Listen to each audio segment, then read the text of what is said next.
birds, getting them out. Yeah, no worries.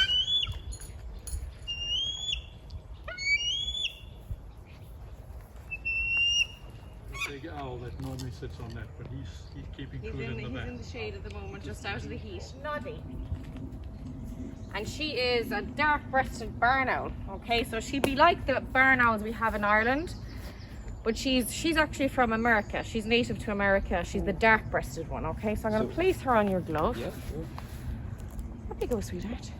And see that she has that whole neck turn. So she's watching everything now that's going on. She's watching Tanya, taking pictures of her, and she can turn her head. She can't turn her head 360, but she can go about 280.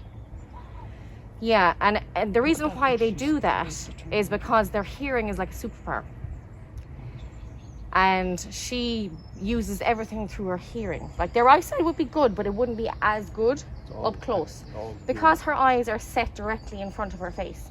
That facial disc there that you're looking at, she's very interested in the camera, isn't she? But don't come too close. Yeah, don't get too close. But you're fine where you are. You're perfect where you are.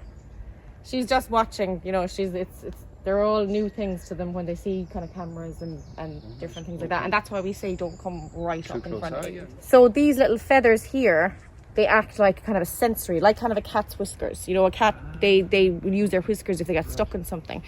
So these feathers here, so she feels me touching them. So if she has a prey, if she's a mouse or something like that, she'll know it's there. So he's a hybrid, meaning that he's been bred with another breed of falcon. Oh, right, okay. You can do that, yeah? You can't do it. They don't really, it's more of come on, buddy. Help you get. Good boy. He's stunning, isn't he? He knows it too, he does. You are amazing. So he is peregrine lanner falcon. So you'd have the grey feathers now going down along his back are more the peregrine. His head is brown, which would be the lanner. Oh, he's showing off. Look at you showing off. He doesn't like my... You see, when we bring them out, he thinks he's going flying now. Oh, does he? Yeah, we fly all the birds every day. Up you get again. Come on, good boy. Up to speeds of 320 kilometers an hour. Can you imagine that? Like, that's crazy. Like, if you think, like, I mean, I think the fastest I've ever driven would be 120, 140. Okay, buddy. So 320 kilometers an hour. 320, yeah. It was, the eggshells were either becoming really brittle, so when they sat on them, the eggs would break, or they wouldn't actually produce eggs at all. It was lack of calcium was causing that. Shame, yeah. But then, obviously, DDT has been banned, luckily. So they literally... So the numbers have come back Numbers have come back huge amounts. That's great. The only two smaller than her would be the pygmy owl or the elf owl. Up you get. Go on. Sorry, No, she's hand fine. okay, She's yeah. just trying to reverse up herself. She's so small. She has to adjust herself to the glove. The other ones can just hop right up. But she's beautiful. She's a stunning little bird. And she's native of Africa. Africa. So you had the American, the Noddy was American, Cal native to pretty much everywhere. She's native of Africa, so in between the Sahara and the equator is where these little ones are based. So they like a kind of a semi-desert habitat with thorny trees to nest in and things like that. Yeah. But she's a stunning little creature. She's beautiful. Look at her beautiful eyes. So her eyes, as we were talking about Noddy had the dark eyes. Yeah. Her eyes are orange, so that means she's crepuscular. So she hunts dawn and dusk. You know. Come here. Yes, I see it. That blue eyelid, that's her third eyelid. So it's her nictitating membrane. And she can see through that. And that will close. She can, yeah. That will close. Come on, show me again. No, she's too busy watching. No, it's okay. It's all right.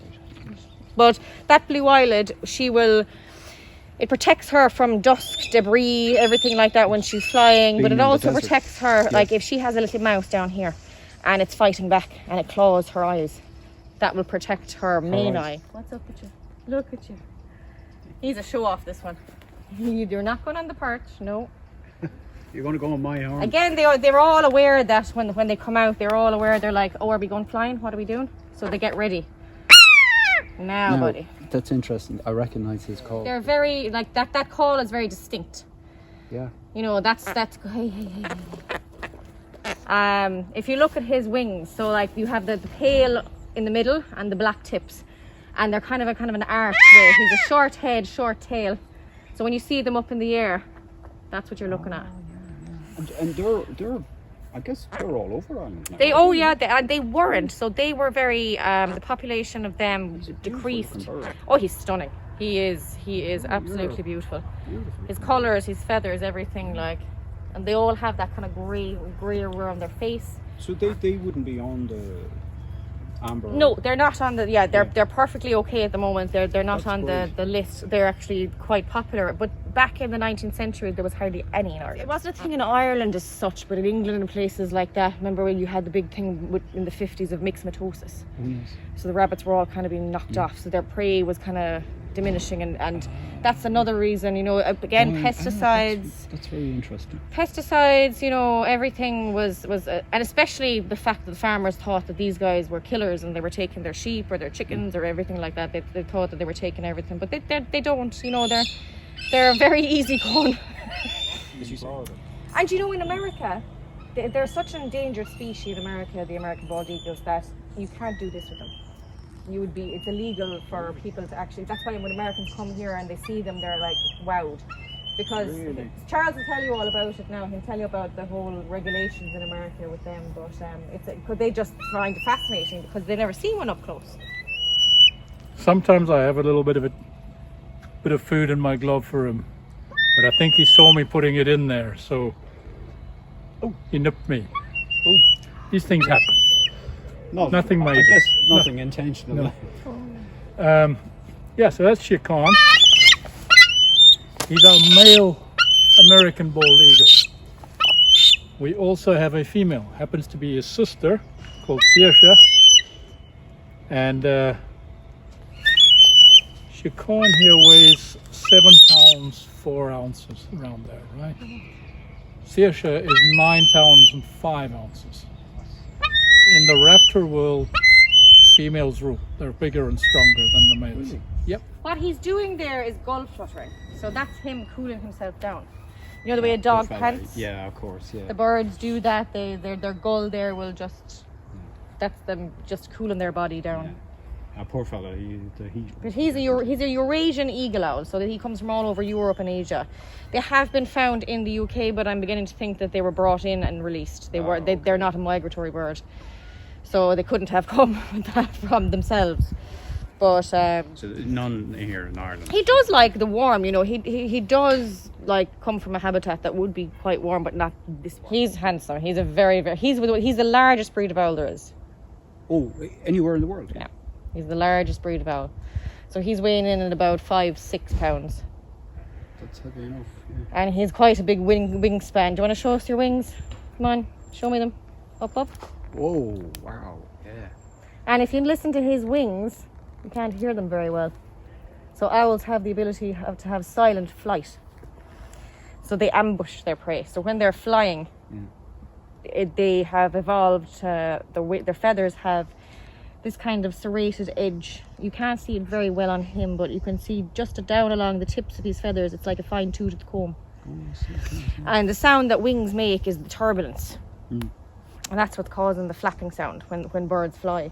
But owls have the power of having silent flight. Aren't you, Ask? Look at his eyes. God, he's very handsome. Like, and these guys, they like a kind of a cliff, rocky kind of habitat. You're a nice looking fella. Oh, he knows it. Fine looking fella. And they like, that's where they like to nest and roost in. Kind of if they have rocks or cliffs or anything like that, they like it. So we're going to fly him, and he's going to fly to your glove. So I'm going to set him free up in the air. I'm going to call him, and he's going to come back and land on your glove. And we might do it up there, up where the big tree is. But these guys here, these are very unique because they're birds of prey, which birds of prey normally just stay in solitary or pairs. They live in groups. So he'll live in a group of 10 to 12 other harris-hawks, and they do cooperative hunting, cooperative breeding, they do everything together. So when he's hunting, he'll have like 7 or 8 with him.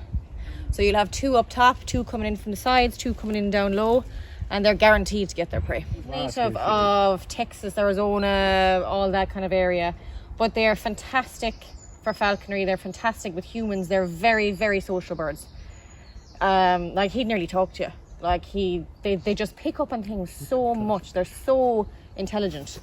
And and they learn very, very quickly. And I have this tracker on him here, so this is our little GPS. I saw your He tracker. relies more on eating waterfowl that sit on top of the water, Yeah. ducks, etc., other Yeah. water birds, and anything that comes to drink at the water's edge, any little rodents or mammals, etc. Right. And then also remember, he's an apex predator. So with these, he can steal food of anybody else. So they're notorious kleptoparasites. A heron or something has pulled a fish out the water. I can imagine one creature who probably doesn't, is the honey badger. Oh yeah, probably wouldn't tangle with him. With the honey badger. Yeah. He's not peregrine falcon, is he? He's a hybrid. He's a peregrine Yeah, lanner. Yeah, not something that occurs in the wild, really. Yeah. And even if it did, they would tend to be sterile, so you don't get a second generation of it. You won't get a second generation. Yeah. Like Charles has to play a game with him technically. You know, so he'll swing that, so it's like a prey, he sees it moving. He'll fly down to get it, but Charles will swing away with it like a bird would. You know, a bird would go away from something coming at it and then he'll come in. Oh, here he goes. Did you hear him? Where's he gone? And we heard him. He nearly had me. Yeah. He just came right down here and you hear this All I could, like I was looking to see if he was there and zooming in there. So literally when we do the lure, we're trying to not let them get it. We're trying to make them work for it, trying to make it like a real live prey would, to let them chase it. But they learn so quickly that it's on your right side.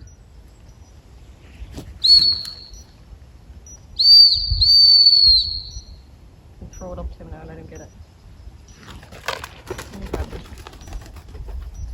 Yeah, we can come over here and have a look at him eating. He does a bit of it.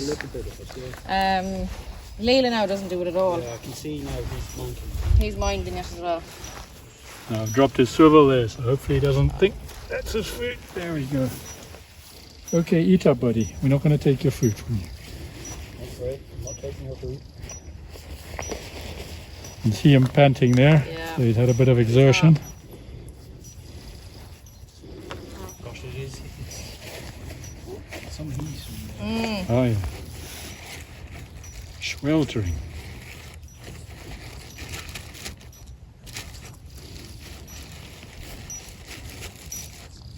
So when he catches it like that, so Charles threw it up to him. Once he hits it, if we were flying him on the lure and swinging it around, once he hits it, that's it, he's finished. So we give it to him He once wins, he hits it. yeah. But we try to like make him do a couple of passes just to get the exercise. Yeah.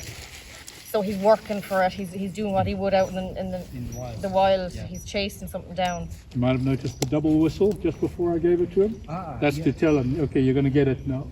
You've worked hard enough, so. So he knows then. Yeah. Okay, next pass I'm going to get it. Yeah. So he did one whistle when he was passing him. Two is you have it, and then he does that sharp call that they would do when he went away.